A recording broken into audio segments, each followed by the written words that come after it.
In the second year of my marriage to my wife Sophia, I regretted my decision. She had delicate features, long legs, a soft waist, a firm chest and round hips, but her ambition to succeed was so great that it touched my bottom line. Facing her repeated lies, I gradually became silent from believing. People in the company laughed at me for being honest behind my back and nicknamed me Big Turtle. Finally, I gave up. After signing the divorce agreement, I took out my cell phone and called a number I hadn't contacted for a long time. I heard a barrage of curses on the phone. "Stop talking, Elle has received a death order, I can't give you a penny." I sighed and said, "Tell my father that I want to go home." Before long, countless luxury cars came towards us like a long glowing chain. Later, my wife called my phone again and again, her voice choking with sobs. "Honey, there is a bad guy in the bed, I'm scared." The story is about to begin. If you like it, remember to like and subscribe. Earlier, General Manager David called his wife to the office for a meeting and pulled down the window blinds. The company chat group immediately started to discuss the issue. "That's outrageous. Why can a meeting only be held by two people? Those who understand will understand." With Sophia's enchanting face, which man wouldn't be moved? "Okay, everyone, stop teasing. What's wrong with saying a few words? The Big Turtle isn't in the group anyway." "He's in the group." My colleagues looked at me sideways, with sympathy and more ridicule in their eyes. I felt very uncomfortable. My wife Sophia has explained to me more than once that I should not misunderstand and should not pay attention to those rumors. But this time, I wanted to go in and see what was going on. I strode towards the office, my colleagues followed me closely with surprised eyes. The male assistant stopped me at the door and said in an unquestionable tone, "Mr. David has something important to do, and no one is allowed to disturb him." He pronounced the word important in a sarcastic tone. I was too lazy to talk to him and pushed the door open. I saw my wife sitting on the sofa, her face still a little red. "James, what's wrong with you?" David turned his back, walked back to his desk, and accused me, "Don't you know to knock on the door before you have to? With this level of quality and this mentality, you still want a raise?" I unclenched my clenched fists and said expressionlessly, "Yes, you are very broad-minded. You call everyone dad when you meet them." David was furious and picked up the thermos on the table and threw it at me. I dodged it and stared at my wife and yelled, "Sophia, come out." In the company lounge, Sophia looked up at me with a guilty look and scratched my palm. She said aggrievedly, "Honey, I'm about to be promoted, can you stop making trouble?" I shook her hand off and asked coldly, "Why did you lie to me?" She shuddered, lowered her head and whispered, "I didn't lie to you." I raised my hand and pinched Sophia's chin, forcing her to look up and meet my eyes. I said coldly, "You keep saying that he's not interested in you, but his belt was loose just now?" She pursed her lips again and again, her face looking a little confused. "To be honest, I'm really tired." Instead of waiting here in silence for her to make up excuses, I might as well just say, "Sophia, let's get a divorce. There are only 0 times and countless times of cheating and lying. I can't trust you anymore." Sophia stroked the hair beside her ears and said with disgust, "Yes, I lied to you. David was indeed interested in me, and I lied just to avoid unnecessary misunderstandings. A woman's blooming period is very short. If you insist on getting a divorce, how are you going to compensate me for the time I wasted on you?" Sophia finally spoke her mind. "We fell in love in college and got married, but in her eyes, being with me was just a waste of time." I knew she was very strong-willed. Whether in the student union or at various events, she had to be the most dazzling one. Even now that she has entered the workplace, Sophia has not hesitated to use this method to quickly get promoted. Now, I can no longer guess how much truth there is in her words. "James, apart from being poor, you are indeed a perfect man, both in appearance and figure. So, I am willing to give you another chance. Tell me, are you serious about getting a divorce?" Sophia curled her lips with a faint smile on her face. She looked like she had me in her hands again. It was clearly Sophia who made an unforgivable mistake, yet she still gave me a chance. The 3 letters PUA suddenly appeared in my mind. "I'm serious." I raised my head and looked at her, then said seriously, "Instead of living in fear that you'll cheat on me every day, it's better to just break up. After all, without me, you can relax more." The smile on Sophia's face slowly froze.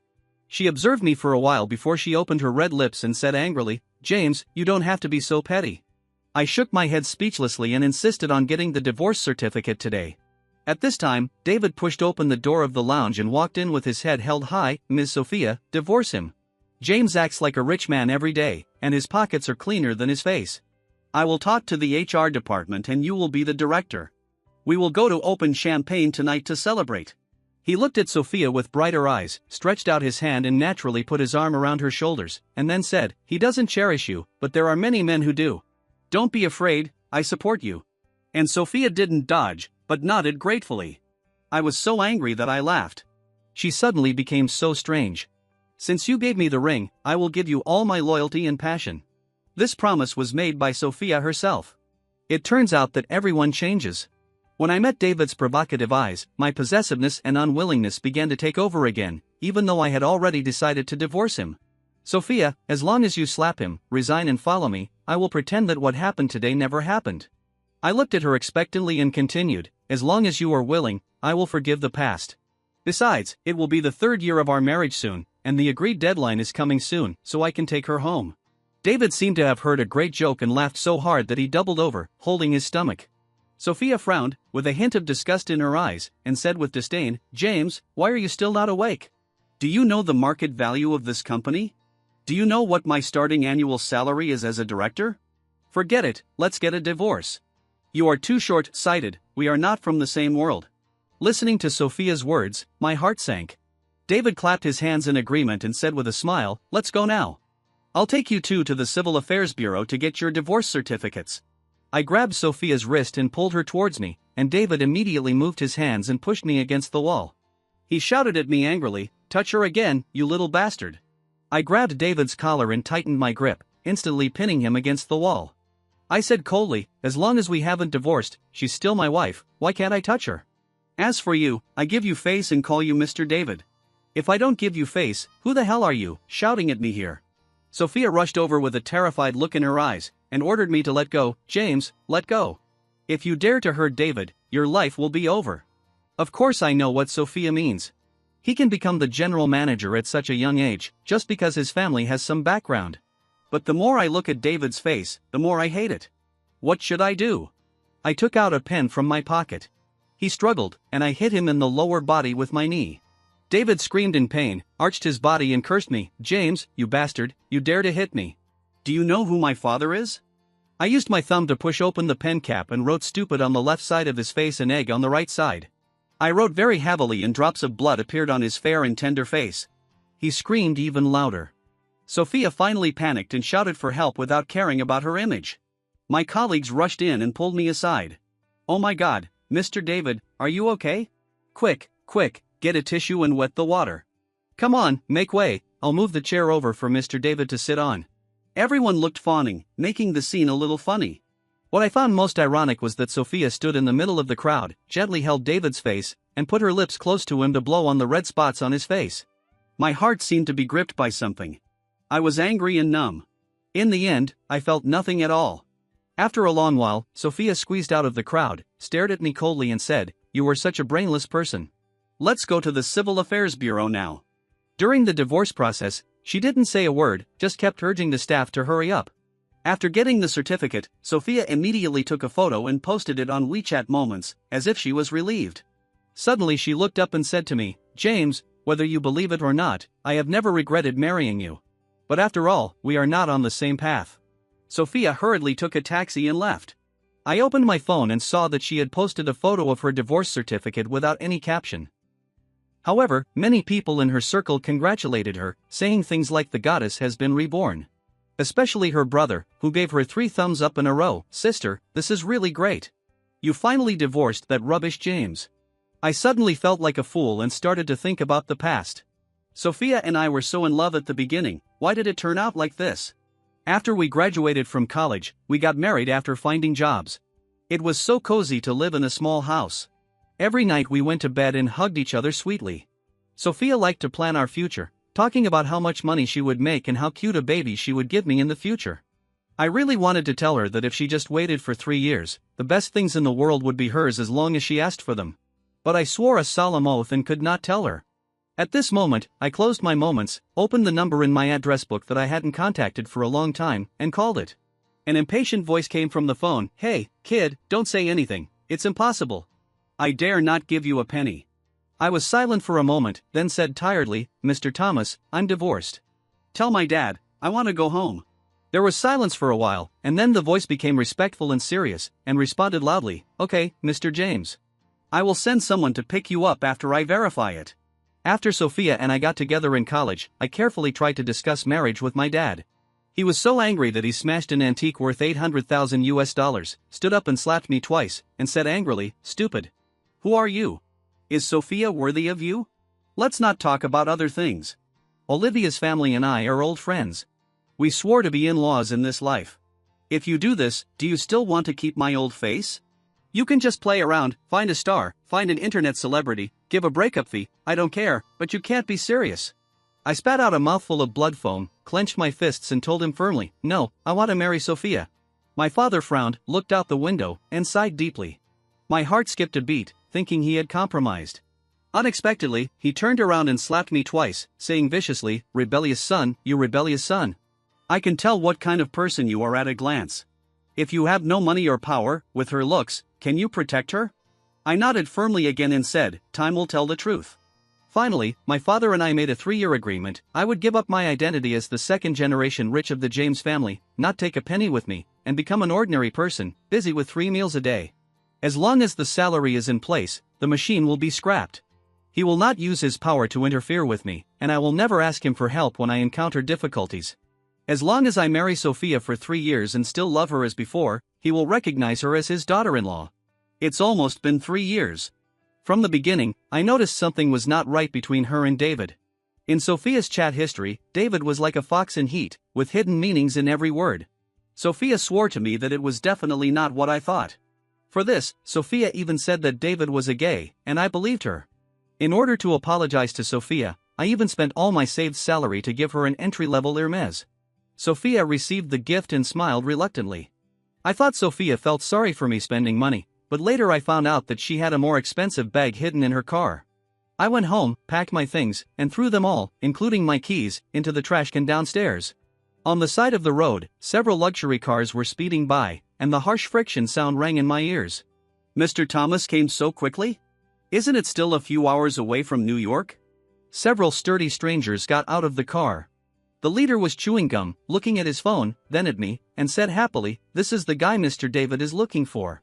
Drag him away." On the top floor of the building, the music was blasting and the neon lights were cutting my sight. On the sofa by the pool, David was sitting with his legs crossed, one hand on Sophia's thigh and the other holding a cigarette. Sophia tilted her head with a charming smile on her face. I was pushed in front of them by a few strong men, looking a little embarrassed. David took a long puff of his cigarette and said slowly, "I never take revenge overnight, for fear of affecting my sleep." Sophia put down the wine glass in her hand and looked at me with an ambiguous look. She was wearing the latest high-end velvet dress with one shoulder, and her facial features were exquisite and dazzling. No one expected that I would ignore David's words and look at Sophia and say, "You look good, ex-wife. You even put on such beautiful makeup." Sophia was slightly stunned and quickly avoided my eyes. David, on the other hand, became even more angry. He stood up and pointed at the pile of wine glasses on the table, and said viciously, "James, it's very simple. Just drink all the wine in one breath and forget about our relationship. After all, we are about to have sex with the same woman. There are some things I want to talk to you about, huh?" I took a look at the wine on the table. Anyone who dared to drink it all would have died of alcohol poisoning if he was sent to the hospital a second later. Of course, there is another option. He shook the cigarette ash onto his leather shoes and said arrogantly, "Why are my shoes dirty? You kneel down and lick them clean for me, and that's fair. How do you think?" I picked up the glass of champagne and drank it all, then said disdainfully, "Do you like other people's wives so much? Do you want me to give you a cheap son?" David's face suddenly changed. He turned his head and looked at Sophia, and they were completely at odds. He roared angrily, "James, you coward, you still have the courage to pretend with me? Yes, that's right, I like your wife, and she is willing. Really, that taste is very exciting." Sophia's ears turned red, she pursed her lips and added, "James and I have nothing to do with each other now." Seeing that the tension was rising, David's men behind me grabbed my shoulders tightly to prevent me from making any moves. David let out a long breath and looked at me playfully. The next second, he lifted Sophia's chin and leaned over to kiss her lips. Sophia trembled a few times and responded stiffly. "That's enough," I said dully. David stopped what he was doing, turned to look at me and said, "Hey, you shouldn't have let her divorce you so early, otherwise you would have been cheated on. How about this, I invite you to watch me and Sophia having sex tonight. To be honest, it's impossible for me not to be angry. But from what David said, Sophia didn't do that before the divorce. But her choice was only a matter of time. I hope she won't regret it. Tonight, I also hope that I won't have any regrets. I quickly broke away from the two people behind me, and with great anger, I smashed the bottle on the table onto David's head. I said angrily, "I don't say anything, do you think I'm afraid? Do you really think you are a wolf and so arrogant?" While no one was reacting, I kneed him hard in the abdomen with great force. David fell limply on the sofa and said through gritted teeth, "Hush. Go ahead, beat me to death." The scene was in chaos. The woman in the pool screamed and got up and ran around. Many thugs came from all directions. I think David was well prepared today. Even though I had practiced a few moves, I was quickly defeated. After being hit by a few punches, I turned and ran in the direction of David. He was just there to watch the show, and he was so shocked that he yelled, "What a bunch of rubbish! Hurry up and catch him." I wanted to take David hostage and retreat, but Sophia calmly took a step forward to block him, looked at me coldly and said, "James, stop it." "Stop?" I looked at her with a sneer, and then asked, "Do you know that I might die here tonight?" She raised her eyebrows in confusion, looked at me and said, "Can you put aside your male pride? I begged David for a long time before he agreed to forgive you. Why are you so ungrateful?" The footsteps behind me were getting closer and closer, and I raised my hands high. She didn't hide, but bit her lip and closed her eyes, determined not to give way. Just as I was stunned, something exploded above my head and there was a roar in my ears. The next second, I was kicked into the swimming pool and choked on the water. I swam to the shore, which was already full of thugs. David was helped to the front, spit into the pool, and said with red eyes, "If you can destroy him for me, I will pay you 10 times the money. If anything goes wrong, I will take the blame. James, I want you to spend the rest of your life in a wheelchair counting the days until you die." With a few splashes, someone jumped down, splashing water everywhere. I endured the pain and climbed up. I was pushed by several thugs and stumbled for several steps, and suddenly bumped into a soft chest. "Stay away from me, you're all wet." It was a woman. I was so wet that I even wet some of her clothes. She took a step back in disgust, then sighed helplessly. The next second, she took my hand and ran towards the top floor exit. I noticed that 5 or 6 bodyguards, who were about 1.9 meters tall, were covering our retreat. After running down 2 floors, she finally let go of my hand and murmured, "What did I tell you in the beginning? I told you not to learn martial arts. You have strong limbs but a simple mind. You got beaten like a fool." I touched my head awkwardly and responded, "Thanks for today." She pressed the elevator button, her eyes twinkling, with a naughty smile, "No need to thank me, we are friends." This made me feel a bit embarrassed. The pretty woman in front of me, who looked a bit dorky and gullible, was named Olivia. We had known each other since we were kids, and you could say we were childhood sweethearts. Her father and my father had sworn an oath of blood to become in-laws, and they insisted that the two of us have a child to combine the best qualities of our two families. However, Olivia had been as mischievous as a monkey since she was a child. She loved to bully and beat me up, and the crucial thing was that I couldn't even defeat her. I learned martial arts just to get back at her and vent my anger. Unexpectedly, when I returned after mastering martial arts, she had been sent abroad. When we met again, our two families were discussing our engagement, and they even spent over $100,000 to consult a feng shui master to pick an auspicious day. But at that time, I already had feelings for Sophia. When Olivia found out, she didn't say much. Instead, she chased me down 3 streets with a tang dao. In the end, she straddled me, but she couldn't bring herself to hurt me. Instead, she took out her phone and transferred a red packet of 200 yuan as a blessing to me, and told me to get lost.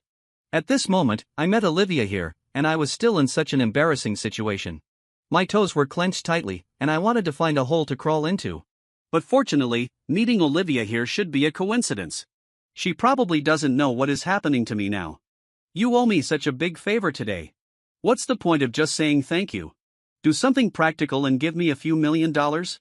Olivia blinked her big eyes, took out a tissue and a pen from her pink bag, pressed them against the wall and started writing the IOU.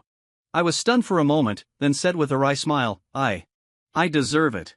I accept it. If it weren't for her, I don't know how miserable I would be today.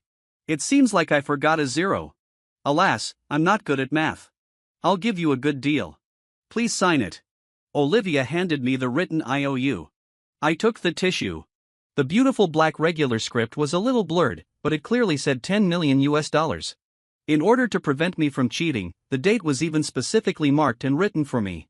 I didn't say anything, signed the form, and gave it back to Olivia. She smiled with satisfaction, showing a pair of cute dimples, and pointed to the elevator door. I walked into the elevator side by side with her, and she suddenly asked, "Just now, did your wife kiss someone else?" The elevator number was ticking. I was so embarrassed that I didn't know what to do. I lowered my head and said and added, "Not my wife. We're divorced." Oh, Olivia's voice was soft to begin with, and it had a very long tail. I held my forehead, raised my eyes and looked directly at Olivia's red face and said, "Olivia, laugh if you want to." Unexpectedly, Olivia's expression changed. She frowned and raised her hand to touch my head gently. She said to me with a distressed tone, "I know you are very sad. You gave up being a rich second generation and went to fight for an answer. It's a pity that the investment of feelings is not sincere and will not have results. James, you can cry if you want." I was stunned for a moment, feeling a little bitter. Unexpectedly, Olivia's tone became playful again, and she said jokingly, "Am I right, Turtle?" I instantly got angrier again. This woman was just here to make fun of me. The elevator reached the first floor, and I strode out. Olivia followed me out with a smile. When we got to the side of the road, she dinged her bright yellow sports car and said, "Want me to drive you? It's free." The car light shone on Olivia's wet white short sleeves, revealing some of her outlines. I turned around and responded, "No thanks."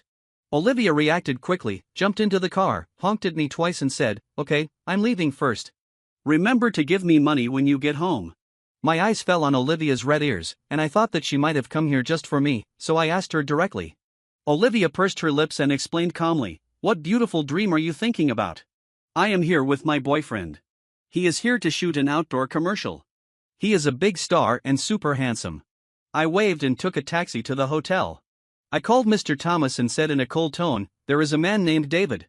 Buy out his company as quickly as possible and find out his background and connections. I want to get him." Mr. Thomas told me that my dad had gone abroad on a private jet to discuss business and would not be back for the time being. My dad had verified the news of my divorce, released me from the blacklist, and sent me 3 60-second voice messages. I didn't dare to listen and clicked the language to text conversion. As expected, he cursed me so much that the fonts were garbled. He said that I was born a fool, and other children have been living a high-spirited life in recent years, but I have been having mental illnesses every day these days. He told me to go abroad to see a brain doctor who specializes in treating love brain. He sighed deeply, lifted the restrictions on me, and finally said something that made me sad and helpless, "Son, there is no use for Dad to ask anything of you. As long as you live a peaceful life, that's enough." The next day I woke up from the soft bed in the hotel. It felt like it was a dream. When I woke up, that person remained in the dream forever. Mr. Thomas told me that the matter was settled, and I stretched my muscles and returned to the company. This time I walked into the company gate with the mentality of not going there to work. My colleagues who were typing away on their keyboards saw that it was me and stood up one by one. "James, how dare you come here? Hurry up and pack up and leave." "Yes, James is so shameless, get out." They spoke louder and louder, hoping that David in the office could hear their voices and make a good impression. I smiled faintly and walked to the office door. David was anxiously answering the phone. David frowned and said with a depressed expression, "Are you sick? I invested in a small goal in the company, and you want me to give out $5 million as an apology? No, at least tell me who I offended." "What? Someone in New York? I haven't been there. I really didn't cause any trouble. I can swear on it." Sophia thoughtfully brought him a cup of coffee, but he was busy answering the phone and pushed it randomly, and the coffee and the broken cup were scattered all over the floor. She squatted down slowly in silence, and only then noticed me standing at the door. "Don't pick it up, be careful not to cut your hand." When I said this, I was shocked myself. Habit is really a scary thing. Sophia stood up, with a complex look in her eyes, and said calmly, "I'll give you some money, so don't make trouble." David glanced at me, nodded and hung up the phone in a hurry, then walked towards me with his legs splayed, wanting to attack me, and said arrogantly, "Little bastard, I was just asking someone to find you. It's so funny, you came here on your own." I rolled up my sleeves, and he shrank his neck in fear, not daring to throw his fist. The colleagues outside kept their eyes on the office and wanted to put their ears against the door. I walked a few steps and sat in David's boss chair, playing with the grinding wheel of the lighter. The chair was indeed very comfortable. I looked up and found that Sophia had been looking at David. I knew clearly what was in her eyes. She didn't love someone like that. I said with a playful expression, "Sophia, is this what you want?" David looked unhappy and picked up his phone to call people. At this moment, many people suddenly came into the company, all wearing black suits, both men and women. The beautiful secretary who was walking in front and looked like a queen stopped in front of David with a contract in her hand. The beautiful secretary said in a cold tone, "Sign." David gritted his teeth, trembling as he took out a pen and quickly wrote his name. The secretary nodded with satisfaction, walked up to me, bent down slightly and handed it to me with both hands. "Mr. James, the transfer contract is ready, please take a look." David stood up and pointed at me, asking the secretary in surprise, "What the hell, you called him a bastard, Mr. James? Is your eye okay, beautiful?" The beautiful secretary rolled her eyes and ignored him, but continued to say to me, "Mr. James, Mr. Kevin is hosting a dinner tonight and wants to invite you to dinner. I want to apologize to you." David jumped 3 feet high and said in disbelief, "Fuck, my dad will treat him to a meal? Which crew are you from?" Sophia seemed to feel ashamed, poked my shoulder, and said softly, "As a couple, you don't have to save face. You have to live your life in the future." I signed, closed the contract, and told the secretary with a cold expression, "Okay, replace everything in the company with new ones, and tear down this office as well." The beautiful secretary nodded and said obediently, "Okay, I'll do it now." David seemed to feel something was wrong, so he picked up his phone and called his dad. Less than a minute later, David hung up the phone and looked at me with a look of shock. He pushed Sophia in front of me, his tone softened, and begged, "No, brother, you are just pretending to be a pig to eat the tiger. If you had told me your identity earlier, I would never have dared to snatch this woman from you. Is it too late for me to apologize now? This woman is not worth $35 million US. Sophia looked at me puzzledly, then at David. David looked as if he had eaten a fly, and spoke very quickly. "Didn't I tell you at the dinner table that there was a rich second generation in New York? Wasn't that idiot willing to work as a wage earner for 3 years for a woman? He is that rich second generation." In order to get his father to recognize this daughter-in-law, he made such a legendary story at the time that the pure love god of war fell to the ground. I was really impressed. My idol was in front of me, but I didn't recognize him. Look at what he has done. David took out a cigarette and held it in front of me, saying in a flattering manner, "Brother, calm down, it's all a misunderstanding. I haven't touched her yet. The kick you gave me last night made me impotent. I have to go for a checkup today." David is indeed a man who can bend, but unfortunately, no matter how well he acts, the resentment in his eyes still betrays him. I didn't take the cigarette, frowned and said, "Don't shout nonsense. With your status, you don't even have the qualifications to talk to me. Take all your subordinates and get out of here." His body stiffened for a moment, and he showed a false smile and said flatteringly, "Okay, brother, I'll leave now." Sophia and I were the only ones left in the office. She put away her surprised expression, her throat tightened a little, and she looked at me with resentment and said, "You treat me like a fool, is that fun?" I said, "I couldn't explain it before, and there's no need to explain it now." Sophia's eyes were fixed on my face, as if she wanted to see through me, and she said with red eyes, "It turns out that you loved me so much and gave up so much for me. I missed it." Her tears slid down at the right time, and a bitter smile appeared at the corner of her mouth. I turned my head away, stared at the lighter in my hand, and said calmly, "As husband and wife, I won't target you, but I can't let David go." She took a step forward towards me, and suddenly the door was pushed open, and a figure ran very fast and pounced on me. The next second, my neck was circled and a pair of soft lips blocked me. Ugh! I held down my attacker, and after seeing his appearance, I said somewhat speechlessly, "Olivia, what are you doing?" Olivia suddenly buried her head in my neck and said softly, "Thank you, Brother James, for the check for $10 million US. I will listen to you in the future." The door slammed shut and Sophia left angrily. Olivia exhaled, then fluttered to her feet from me, wiped her mouth, and said mischievously, "Help in times of emergency, be careful of green tea." I smiled, looked at her lovingly and said, "Thank you for listening to me." Olivia glanced at me secretly and said a little embarrassedly, "She kissed another man in front of you first, and I helped you vent your anger. This is called giving someone a taste of their own medicine. Don't thank me, be practical. That's a huge sacrifice for you." I suddenly remembered something and reminded her silently, "Don't do this next time. You have a boyfriend." She scratched her head for a while, picked up her bag, said none of your business and left. She really came and went like the wind. Messages on my phone kept ringing, and the small company group that had kicked me out pulled me back in. "Mr. James, you have such a strong background, please accept my knee.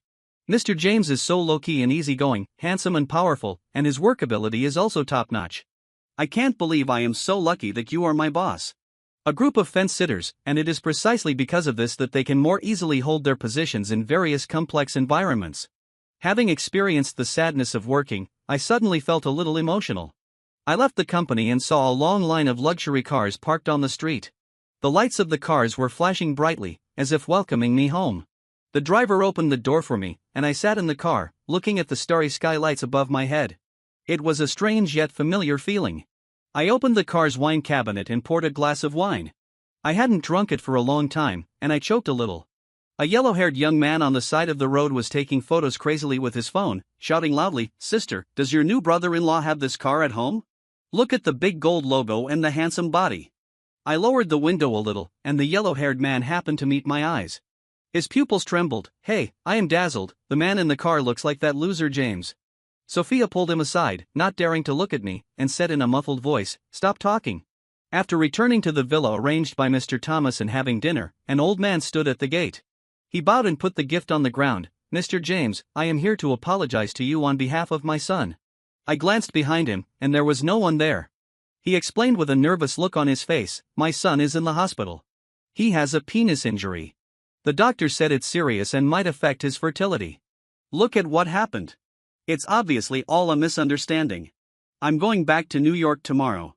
He thanked me gratefully after hearing this. "Thank you, Mr. James, for your kindness. I, an old man, will not bother you anymore." After the door closed, my cell phone rang frantically. It was Sophia.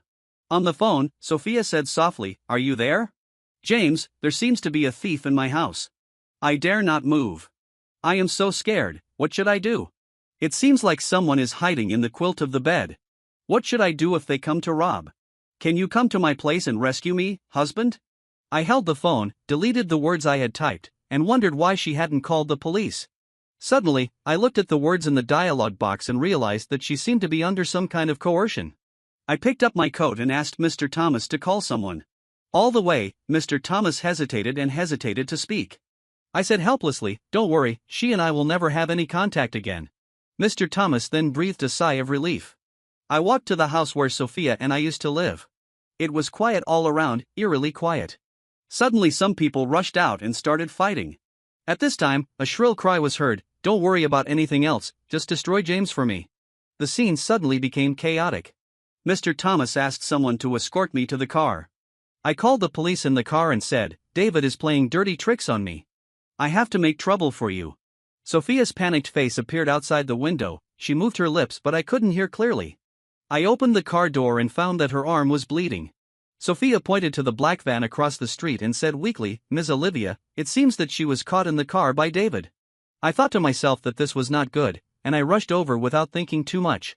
I opened the car door, and there was no one inside. Turning back, Sophia was standing in the distance with tears streaming down her face. She cried, "I'm sorry, James, I didn't want you to come, but he caught my brother." The roar of the engine made it difficult for me to hear what she said next. The next second, the blinding high beams rushed towards me, and my eyes were almost blinded by the bright lights. I felt a woman rushing in front of me. She rushed over, hugged me, and fell backwards, rolling on the ground for several times. There was a loud crash, and my ears rang for a while before I came to my senses. Sophia was covered in blood and had passed out. Just now, it was Sophia who pounced on me. I looked up and my heart skipped a beat.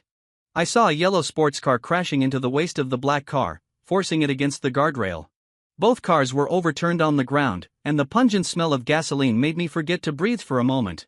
I rushed to the door of the yellow sports car like crazy. The airbags had all been deployed. Olivia's eyelids were bleeding, her eyes were a little blurry, and she murmured, "Help, be careful." My heart felt like it was pierced by something sharp. I hugged Olivia down and kept calling her name. David climbed out of another car, staggered towards me, and shouted frantically, "Mr. James, even if God comes today, he can't stop me from killing you today." I kicked him in the chest, and he lay on the ground gasping for breath like a dog. He looked at God with a painful expression. "You crippled me, and my dad actually said I deserved it. No, I won't accept it." Police cars stopped by the road one after another, and their presence put a stop to the premeditated fight. David and his men were arrested, and his father took out a letter of severance signed in blood, saying that he had nothing to do with the relationship. Sophia was originally in the same hospital as Olivia, but somehow the doctor said there were some issues that needed to be checked out, so Sophia was transferred to another hospital. My dad and Olivia's father rushed to the hospital. Before I could stand, my dad slapped me in the face and said to me angrily, "You still need a woman to protect you, how stupid. I'm going to send you back to school." Olivia's father stopped my dad, who was about to explode, and it took him a long time to calm him down. Olivia's father walked up to me and slapped me harder. "You are such a jerk, how are you going to compensate my daughter?" Olivia stood at the door and yelled "Dad" in dissatisfaction. I quickly walked over to Olivia to check her injuries. Olivia raised her hand to press her hair and said softly, "It's okay, I just had a superficial injury. My car has upgraded its safety system, so you have to compensate me." I looked at Olivia and said lovingly, "Okay, I'll pay for it." Her cheeks puffed up slightly, her pretty eyes narrowed, and she blushed as she said, "Ouch, my head hurts. Help me get on the bed." I carefully held Olivia's shoulders and walked inside. I called the doctor to take another look, and I breathed a sigh of relief only after he confirmed that everything was fine. Outside the ward, my dad said bluntly, "I've asked someone to arrange for Sophia to be transferred to another hospital. Mr. Thomas said that if she hadn't pushed you, you would have had to stay in bed for a while. I'll take care of Sophia's affairs. Anyway, you two shouldn't meet again in the future." I didn't answer. My dad hit me on the back of my head and said sternly, "Speak up, I'm talking to you, what are you thinking about? Olivia is injured, her boyfriend should at least come to see her no matter how busy he is, right?" I shook my head and said, "That person is not good. I have to persuade her." My dad looked extremely unhappy, breathing heavily through his nostrils. He raised his hand and wanted to hit me again, but finally said helplessly, "Silly. Forget it, I won't scold you. Where did Olivia get a boyfriend? As soon as you got married, she went abroad for training. Not long after she returned, she got the news of your divorce from Mr. Thomas and drove 5 hours to come to find you." Without waiting for my dad to finish, I pushed the door open and entered the ward. Olivia looked up blankly, raised the apple in her hand, looked at me blankly and said, "What's wrong, turtle? Why are your eyes red?" I took a few steps forward, bent down, and hugged Olivia. She froze and said with a chuckle, "Hey, hugging is useless, you have to pay. Compensation, all is yours." I didn't let go and held her tighter. Olivia's voice became softer and softer. She pinched my waist with one hand and continued, "That's not enough. If you like working so much, you should work for me. 3 years is not enough. 6 years, humph." I nodded desperately. The two old men standing at the door looked at me without hesitation, with awkward smiles on their faces. In fact, these slaps were not unjust. I once missed a ray of light, and I have to chase the sun for the rest of my life. After going through all this, I feel like I have been reborn. I once gave up everything for love and was willing to give up my comfortable life to become an ordinary person, thinking that sincerity would be exchanged for sincerity, but I didn't expect that reality would be so cruel. But it was also these experiences that made me see some people clearly and re-examine my own life. After Sophia was discharged from the hospital, I didn't see her again. I heard that she left the city and went to a new place to start a new life. I didn't hate her, but I occasionally thought of the time we spent together. Those memories, which were intertwined with beauty and pain, were like a dream. After waking up, only a faint feeling remained. After Olivia recovered from her injury, she became even more clingy. Olivia always asked me to accompany her for various reasons, whether it was shopping, watching movies, or eating. Sometimes I felt that Olivia was troublesome, but looking at her bright smile, I couldn't say no. One day, Olivia took me to a party. At the party, Olivia was like a happy little bird, shuttling among the crowd, while I sat quietly by the side, watching her. Suddenly, she ran over, took my hand and said, "Come on, I'll introduce someone to you." Olivia pulled me in front of a middle-aged man.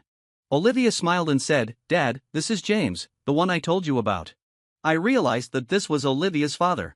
I quickly extended my hand and said politely, "Hello, Olivia's father." Olivia's father looked me up and down and said with a smile, "Not bad, you are more energetic than I thought. I was worried that you would be devastated by your emotional problems." I smiled awkwardly, "I'm sorry to have embarrassed you, uncle. I'm fine now." Olivia's father patted my shoulder and said, "Young man, it's good to experience some setbacks. You still have a long way to go. I think you are quite courageous. You gave up everything for that girl back then, and now you can stand up again. Olivia has been willful since she was a child. If she bullies you in the future, don't be afraid, just tell me." Before I could answer, Olivia took her father's arm and said coquettishly, "Dad, what are you talking about? How could I bully him? It's him who always bullies me." As she said that, Olivia looked at me with pretended grievance. Olivia's father laughed and said happily, Okay, I don't care about your young people's affairs. But James, if you treat Olivia badly, I won't forgive you." I nodded seriously, "Uncle, don't worry, I will treat her well." After the party, Olivia leaned on my shoulder and whispered, "James, you know what? I have liked you since we were little, but you only had someone else in your heart at that time. But fortunately, now you finally belong to me." I looked at her, and a warm feeling welled up in my heart. I said seriously, "Olivia, I was wrong and missed you before. But from now on, I will never let you down again." Olivia raised her head and asked with a twinkle in her eyes, "Really? Then you have to keep your word." "Of course." After saying that, I gently kissed her forehead. As time went by, I took over some of the family business, and with the experience I gained over the past few years, I was able to do it successfully. Olivia was also by my side, supporting and encouraging me. One day, I took Olivia back to the small house where Sophia and I had lived. The house had a new owner and everything around it had changed. I stood at the door, recalling every little detail of the past, and my heart no longer had the pain and regrets of the past. Olivia seemed to sense my emotions. She held my hand and said, "Don't think about it. The past is the past. Now you have me, and we will have a better future." I nodded, looked at Olivia and said, "Yes, we will have a better future." When I left, I didn't look back. Because I knew that my future was ahead, with the girl who had always been with me. And that experience was like a chapter that had been turned over in a book. Although there were twists and turns and pain, it also made me grow and made me cherish everything I have now. A few years later, Olivia and I had a grand wedding. At the wedding, as I watched her walk slowly toward me in her pure white wedding dress, I knew that I had finally found my own happiness. Our love may not be so romantic and tortuous, but it is real and warm. With the blessings of our relatives and friends, we made a lifelong commitment. I believe that in the days ahead, no matter what difficulties and challenges we encounter, we can go through them hand in hand, because we love and trust each other. And that story will always be a memory in my life, which I will remember and make me know how to cherish the people in front of me. This story ends here. If you like it, remember to share it with your friends. Your support is my greatest motivation.